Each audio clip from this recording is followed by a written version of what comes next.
Today I will teach you the fifth chapter of computer and the chapter name is working with tables in MS Word 2007.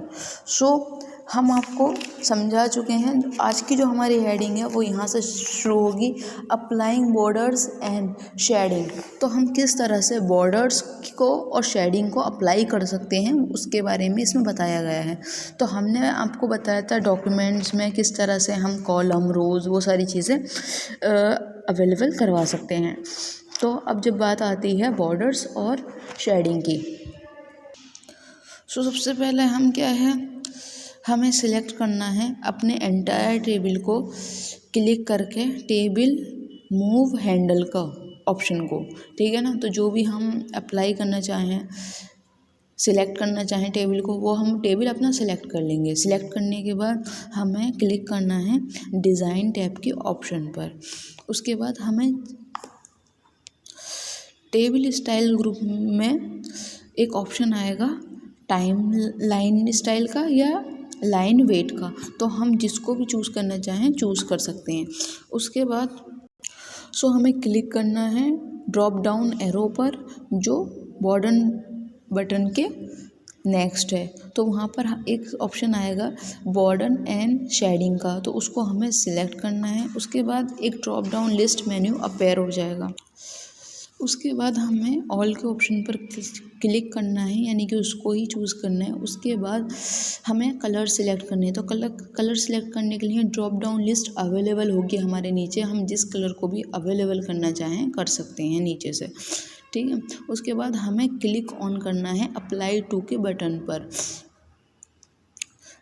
तो वहाँ पर ये text box और select table का option drop down list में मिल जाएगा हमें। उसके बाद हम ओके के बटन पर क्लिक करेंगे। उसके बाद हमारे उसमें टेबल में जितने भी चेंजेस आए हैं वो सारे हमें दिखने अवेलेबल हो जाएंगे। उसके बाद हम अगर शेडिंग बटन का यूज़ करना चाहें तो कर सकते हैं। हम जिस चीज़ को भी शेड करना चाहें वो चीज़ हमारी शेड हो जाएगी। अब बात करते हैं नेक्स्ट हेडिंग की। नेक्स्ट है रीसाइजिंग टेबल। तो रीसाइजिंग किस तरह से कर सकते हैं टेबल को।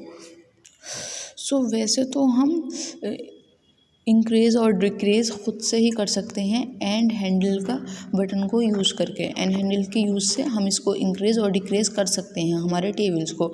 लेकिन MS वर्ड जो है वो हमें रेडीमेड सॉल्यूशन देता है रिसाइज़ करने का हमारे टेबल को, जिससे रिसाइज़ हो जाएगा हमारा टेबल ऑटो फिट के ऑप्शन के थ्रू। तो ऑटो फिट के ऑप्शन के थ्रू हमारा जो है रिसाइज़ का ऑप्शन कंप्लीट हो जाएगा। तो ये हमारे टेबल को ऑटोमेटिकली रिसाइज़ कर देता है कॉलम में। लेकिन उसके वेरियस स्टेप्स हैं। तो सबसे पहले हमें क्या है, लेआउट टैब पर जाएंगे। उसके बाद सेल साइज़ का एक ग्रुप आएगा। ग्रुप पर जाने के बाद एक ऑप्शन मिलेगा ऑटो फिट का। तो ऑटो फिट के बटन पर जब हम क्लिक करेंगे तो एक ड्रॉप डाउन मेन्यू हमें वहाँ पर देखने को मिलेगा। उसके बाद ऑटो फिट विंडो को हमें सिलेक्ट करना है, जिससे हम सेट कर सकें अपनी विंडो को अलग अलग चीज़ों में। उसके बाद एक ऑप्शन आएगा फिक्स्ड कॉलम विड्थ का। ये हमारे कॉलम्स को फिक्स्ड कर देगा और जो हमारे टेक्स्ट होंगे उनको सेम सेल्स में रहने देगा। तो इनके थ्रू ये चीज़ें हो जाएंगी हमारी। अब आई हमारी नेक्स्ट हेडिंग। तो नेक्स्ट हेडिंग है हमारी कैलकुलेशन इन आ टेबल। तो टेबल में हम किस तरह से कैलकुलेशन कर सकते हैं, तो उसके भी अलग अलग स्टेप्स हैं। तो हम कैलकुलेशन कर सकते हैं नंबरिंग डाटा में, टेबल्स में। तो उसके लिए हमें सबसे पहले लेआउट टैब को सिलेक्ट करना पड़ेगा। उसके बाद हमें उस सेल्स पर क्लिक करना पड़ेगा जहां पर रिज़ल्ट डिस्प्लेड होता है। उसके बाद हम क्लिक करेंगे फॉर्मल बटन पर, जो हमें डाटा ग्रुप में अवेलेबल मिल जाएगा। उसके बाद हमें फॉर्मूला डायलॉग बॉक्स अपेयर मिल जाएगा यहाँ पर, यानी कि वो बॉक्स ही हमें मिल जाएगा और वहाँ पर कुछ सम्स फार्मूलाज भी ऑलरेडी डिस्प्लेड होंगे। उसके बाद हमें क्लिक करना है ओके के बटन पर। तो उसके बाद हम कैलकुलेशन कर सकते हैं।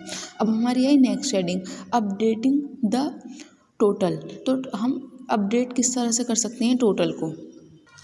कभी कभी ऐसा होता है कि हम चेंज कर सकते हैं न्यू डाटा को और ऐड कर सकते हैं किसी भी न्यू डाटा को। और MS वर्ड जो है वो हमें प्रोवाइड करता है फैसिलिटीज़ अपडेट करने की हमारे डाटा को। तो उसके लिए हमें सिलेक्ट करना है सेल्स को एंड चेंज करना है उसको डाटा में।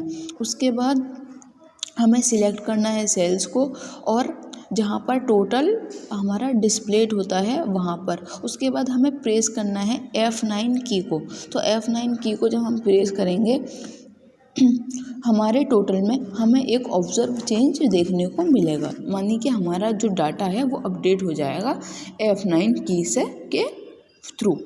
That's it.